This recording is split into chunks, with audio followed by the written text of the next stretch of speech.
Hey everybody, it's almost 10 p.m. on Friday night, East Coast time. Games have happened, and take a look at the master bracket. Games are going on still.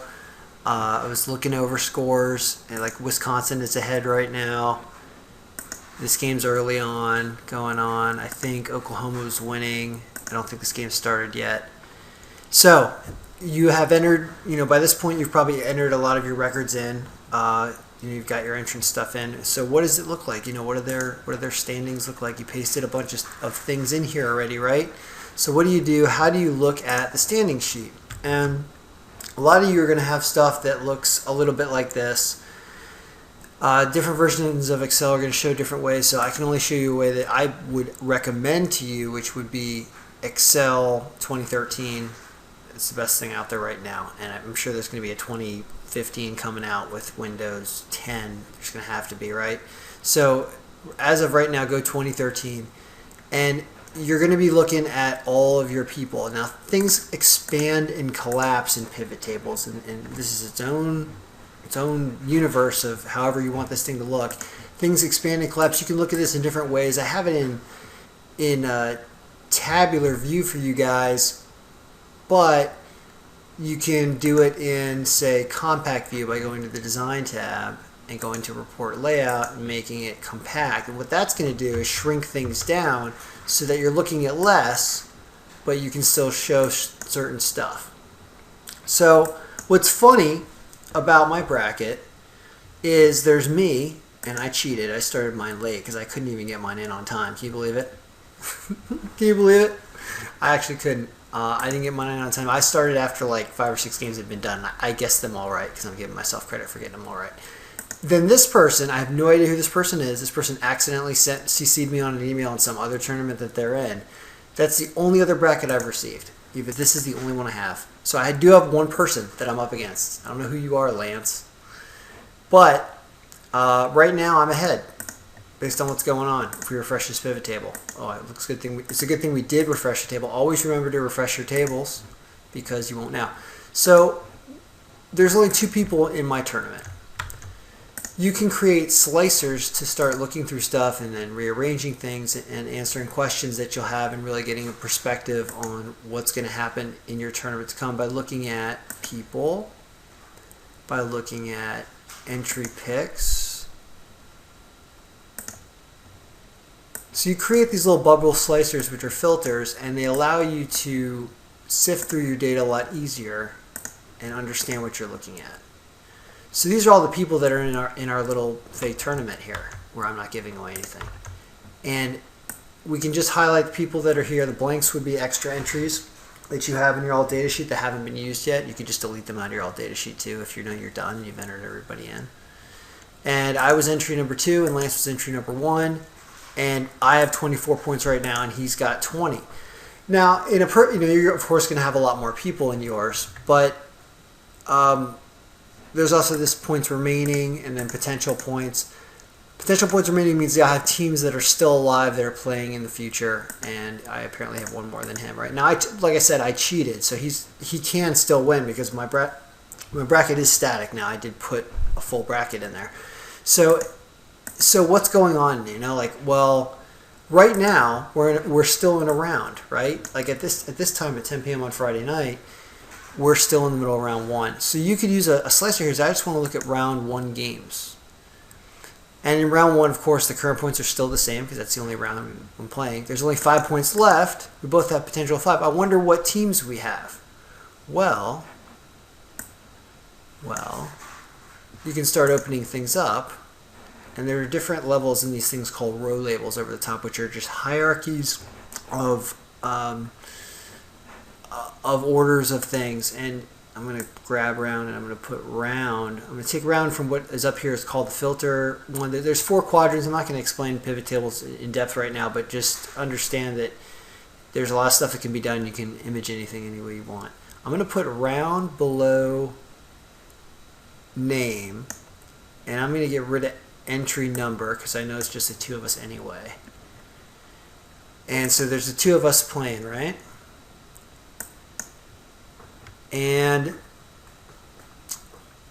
the teams that we have chosen in round 1 should open up when we look at the round. This is the round we're in, and we're going to collapse team.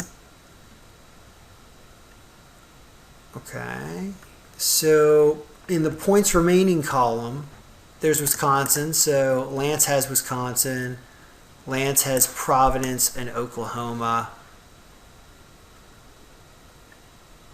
So this is a tough way of looking at it, right? So it's kind of boring to look at it this way. Well, you can start to say, well, I know there are games that are going on right now, right?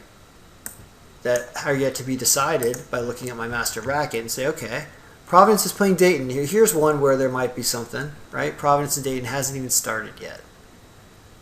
Well, all you have to do is pick Dayton and then hold down the control. By the way, let's make this slicer a little spread out to make it easier to pick stuff. Where's Providence? Right there. So now, oh, look at this. Conflict. Lance has Providence and I have Dayton. So I have something to root for now. That's cool, right? What's the other game? Oklahoma and Albany. So let's go here. Let's do Oklahoma and Albany. Is Albany under New York? Oklahoma and Albany. I know you guys are all yelling at the screen, being like, why can't you see it? Alright, so it looks like we both chose Oklahoma because Oklahoma game. Then Gonzaga and North Dakota State. I bet you both of us are going to choose Gonzaga, right? Gonzaga. Yeah, we both chose Gonzaga. Wisconsin, Coastal Carolina. I believe we both chose Wisconsin also.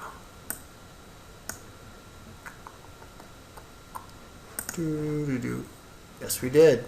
So the only game I care about is Providence and Dayton, right? Well, I didn't check San Diego, St. John's. Whoops. Let's do that. San Diego State and St. John's. Oh, look at that. They both appear, which in my scenario means we chose different teams. So I'm rooting for St. John's, even though I used to live in San Diego. How about that? Okay, so what does this mean? Well, when you open stuff up, open up all teams, open up all rounds, you don't need to look at tiebreak. I'm gonna open this thing back up to the view that most of you guys are looking at it from, tabular. And you can really just start to mess around with stuff. You know, like this, you can break it up with round, you can expand this. You don't need to see every team. You can keep expanding and collapsing these things. And the slicers can all move around and be resized and, you know, do whatever you want. You can see here, if you put on, sometimes you can put like data bars and stuff on things for points. And then you can manage those rules by applying them to all the points. I think that's going to be the right one. So now you can start to see like where people have potential points remaining and why.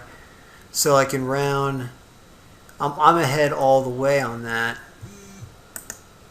But here, in this, so I have 30 potential points. But it's interesting. It's like, why is that? Oh, because there's a lot of the same picks winning. So in this round, I don't know. Basically, I could go on forever doing this. But some things that you need to know is in the view that you had, which was like this, which you had it looking like this, I believe. You can see how this stuff is totally malleable. Here, you can sort this, but when you go and you want to do it by entry number and not by name.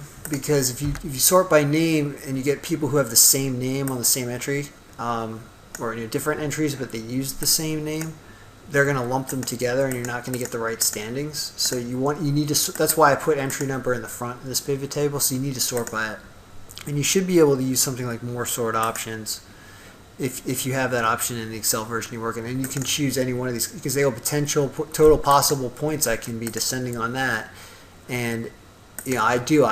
This is that column right there. It's saying that I've got I'm ahead by 5 potential points, and right now I'm ahead by 4. Right? But those games, those 2 games I talked about where we had differences, St. John's game and Providence Dayton, I actually have somebody to root for now. And you can start to look at this in the same way in all rounds, and there's just so much you can do with this. I guess ask me questions if you have a complex one, if you have a lot of people and you have a different, there's a lot of these if you have upset scoring, which I haven't even gone over that video yet about the upset scoring version. This is a more basic one, where in this one the points are very simple and very low, meaning, this is the round sequence. So it's not that big. But in yours, it's going to look different here, and these columns these things are going to vary differently over those areas. So it's really cool. And I hope I answered some of your questions, but I'm sure you'll have more, because if you want to do something else with it, you may have questions for me. So I hope it's all going well, and enjoy your brackets.